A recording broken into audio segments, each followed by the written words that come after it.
தயவு செஞ்சு எங்களுக்கு ஒரு வழி சொல்லுங்க தம்பி. நான் ஒன்னும் வழி சொல்லாம இல்லையேம்மா. சம்பந்தமே இல்லாம உங்களை எதுக்கு நான் என் வீட்டுல தங்க வைக்க? இருந்தாலும் நான் அதை பண்ணேன். உங்களுக்காக பேசி நான் ஒரு பங்கை வாங்கி தரேன்னு சொன்னேன். உங்க பையன் தான் பேராசப்பட்டாரு. இதுக்கு மேல நான் பண்றதுக்கு எதுவுமே இல்லம்மா. நீங்க எது பேசுறதாலும் இவர்கிட்டயே பேசிக்கோங்க. இவங்க குடுக்குற பிச்சை காசுலாம் நம்மளுக்கு வேணாமா? நமக்கும் உரிமை இருக்கு. அத நம்ம கேக்குறோம். எதுவுமே தரமாட்டேன்னு தானே சொன்னாங்க. இப்ப ஒரு பங்கு தரேன்னு வந்து நிக்கிறாங்கல்ல. இப்பதான் நம்ம பக்கம் இருக்கிற நியாயம் இருக்குன்னு இவங்க எல்லாருக்கும் புரியுது. சொத்துல பாதி கொடுத்தா மட்டும்தான் நாங்க இங்க இருந்து போவோம்.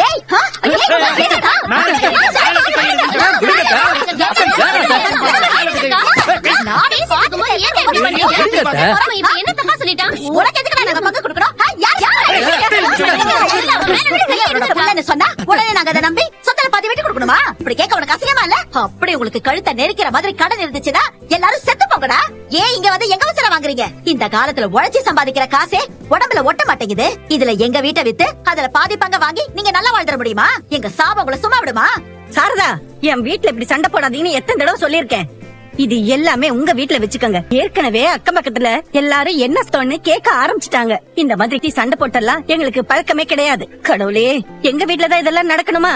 நம்ம வாங்கிட்டு இருந்த வரோம் அப்படிமா? ஒரு நாள் இங்க தங்கிட்ட பொண்ணு விஜய் சொன்னாப்ல. ஆனா 2 நாள தாண்டி போயிட்டு இருக்க. இப்ப உங்களை வெளியில போக சொன்னா போக மாட்டேன்னு நிக்கிறாங்க.